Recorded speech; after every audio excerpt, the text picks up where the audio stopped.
BLNE stock analysis and price predictions for Monday. Is BLNE stock a buy? I'm going to be breaking all of it down in this brief and short 1-minute video.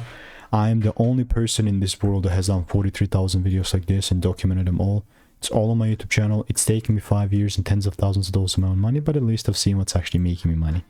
Documented them all. But with this, it's I'm open-minded for the long side. It's just that previously I was waiting for this confirmation. It sort of pumped and then came down.